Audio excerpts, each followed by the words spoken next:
பணம் கதைக்கு உங்க எல்லாரையும் வரவேற்கிறேன். இங்க நம்ம சிக்கலான ஃபினான்ஸ் விஷயங்களை ரொம்ப சிம்பிளா கதைகள் மூலமா புரிஞ்சுக்க போறோம். சரி, நேரா விஷயத்துக்கு வருவோம். உங்க பேங்க் அக்கவுண்ட்ல இருக்கிற பணமே உங்களை மெதுவா ஏழையாக்கிட்டு இருக்குன்னு சொன்னா என்ன சொல்வீங்க? இது ஏதோ சும்மா சொல்ற கதை இல்ல. இன்னைக்கு பணக்காரங்களோட ஒரு பெரிய ரகசியமான பணத்தின் வேகம், அதாவது தி வெலாசிட்டி ஆஃப் மணி பத்தி தான் நம்ம ஆழமா பார்க்க போறோம். நீங்க உங்க பணத்தை பேங்க்ல வைக்கும்போது அது ரொம்ப சேஃபா இருக்குன்னு தானே நினைக்கிறீங்க. ஆனா நான் ஒன்னு கேக்குறேன், உங்க பணம் உண்மையிலேயே உங்களுக்காக வேலை செய்தா இல்ல அங்க சும்மா தூங்கிட்டு இருக்கா?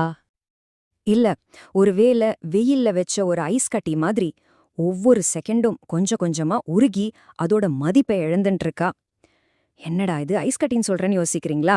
இந்த பகுதியோட இறுதியில இது எவ்ளோ கரெக்ட்னு நீங்களே ஒத்துக்குவீங்க.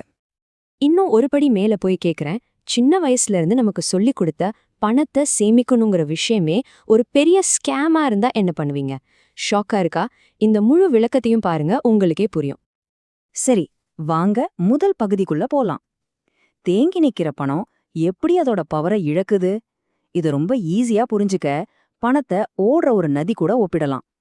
ஓடிக்கிட்டே இருந்தாதான் அந்த நதி சுத்தமாவும் சக்தியோடவும் இருக்கும்.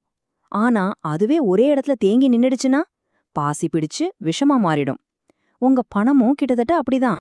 பொருளாதாரத்துல இதுக்கு ஒரு பேர் இருக்கு, டெட் எனர்ஜி, அதாவது உயிரே இல்லாத சக்தி. எந்த ஒரு இயக்கமும் இல்லாம ஒரே இடத்துல முடங்கி கிடக்கிற பணம். இந்த உயிரில்லாத சக்திய பணவீக்கம், வரின்னு கண்ணுக்கு தெரியாத கொசுக்கள் கடிச்சு அதோட வாங்குற சக்திய கொஞ்சம் கொஞ்சமா குறைச்சிட்டே இருக்கும். இந்த டெட் எனர்ஜி கான்செப்ட ரொம்ப ஈஸியா புரிஞ்சுக்க வாங்க 2 நண்பர்களோட கதைய பாப்போம். ஒருத்தர் பேரு ஸ்டாட்டிக் சிவா, இன்னொருத்தர் கைனெட்டிக் குமார். அவங்க பேரிலேயே அவங்களோட கேரக்டர் இருக்கு பாருங்க. நம்ம ஸ்டாட்டிக் சிவா நம்மள பல பேர் மாதிரி ரொம்ப ஜாக்கிரதையான ஆள்.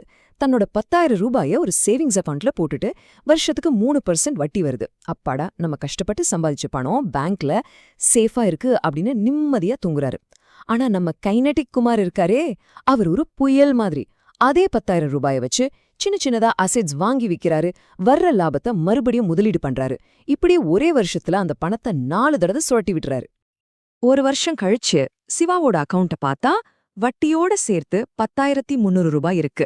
பார்த்த உடனே ஓகே, 300 ரூபாய் லாபம் பரவாயில்லையேன்னு தோணும் இல்லையா? ஆனா இங்கதான் கதையில ஒரு பெரிய ட்விஸ்ட். நம்ம எல்லாரும் கோட்டை விடுற ஒரு வில்லன் உள்ள வர்றான். அவன் பேருதான் பணவீக்கம், அதாவது இன்ஃப்ளேஷன். அந்த வருஷம் இன்ஃப்ளேஷன் ரேட் 7%. அப்போ இதுக்கு என்ன அர்த்தம்? சிவாவோட அக்கவுண்ட்ல 10,300 ரூபாய் இருந்தாலும் போன வருஷம் அதே பணத்துக்கு வாங்க முடிஞ்ச பொருட்களை விட இப்ப கம்மியா தான் வாங்க முடியும். சிம்பிளா கணக்கு போட்டா அவரோட 3% வட்டி 7% பணவீக்கத்தை ஜெயிக்கல. அதனால அவர் உண்மையில 300 ரூபாய் சம்பாதிக்கல. அதுக்கு பதிலா வாங்குற சக்தியில 400 ரூபாய் இழந்திருக்காரு. பாத்தீங்களா, அவரோட பாதுகாப்பான பணம் அவரே ஏழையாக்கிடுச்சு. இதுதான் இந்த பகுதியோட முதல் ஆஹா மொமெண்ட். இதை எப்பவுமே ஞாபகம் வச்சுக்கோங்க. உண்மையான செல்வம்ங்கிறது உங்ககிட்ட எவ்வளவு பணம் இருக்கிறதுல இல்ல, உங்க பணம் உங்களுக்காக எவ்வளவு வேகமா வேலை செய்யுதுங்கிறதுல தான் இருக்கு. சிவா கிட்ட பணம் இருந்துச்சு, ஆனா அது தூங்கிட்டு இருந்துச்சு.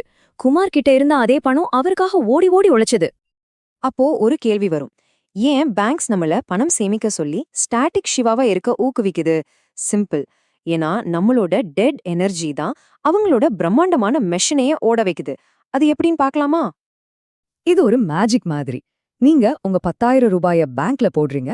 பேங்க் அதுல ஒரு சின்ன அமௌண்ட்டை மட்டும் கையில வச்சுக்கிட்டு மீதி இருக்கிற தொகைய, அதாவது கிட்டத்தட்ட 9,000 ரூபாய இன்னொருத்தருக்கு கடனா கொடுக்குது.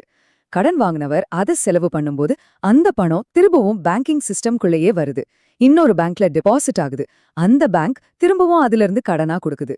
இப்படியே நீங்க போட்ட ஒரே ஒரு டெபாசிட் பல மடங்கா பெருகி பேங்கோட முழு அதிவேக சிஸ்டத்துக்கும் ஃபியூயலா மாறுது.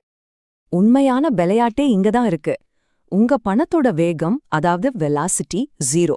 ஆனா பேங்க் உங்க பணத்தை வச்சு பயங்கரமான வெலாசிட்டியை உருவாக்குது. இன்னும் சுருக்கமா சொல்லப்போனா, நீங்க தான் அவங்க மெஷின்க்கு பவர் கொடுக்கற பேட்டரி.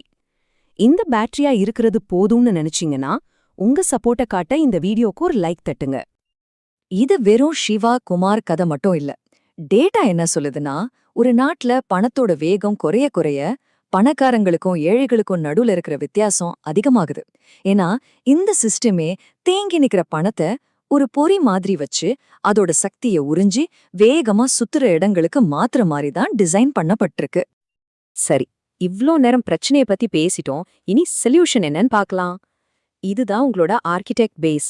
அதாவது உங்க ஃபினான்ஷியல் ஆப்பரேட்டிங் சிஸ்டத்தையே நீங்க திரும்ப எழுதுற நேரம் இது.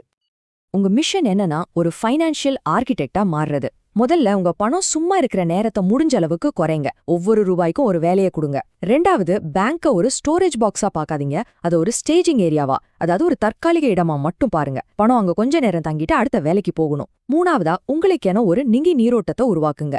முதலீடு, சின்ன பிசினஸ், புது ஸ்கில் கத்துக்கிறதுன்னு எதுவா வேணாலும் இருக்கலாம். மொத்தத்துல ஸ்டாட்டிக் ஷிமாவா இல்லாம கைனடிக் குமாரா மாற ஆரம்பிங்க. இது மாதிரி இன்னும் நிறைய ஆர்கிடெக்ட் ஐடியாஸ் தெரிஞ்சுக்க நம்ம பணம் கதை சேனலுக்கு மறக்காம சப்ஸ்கிரைப் பண்ணுங்க.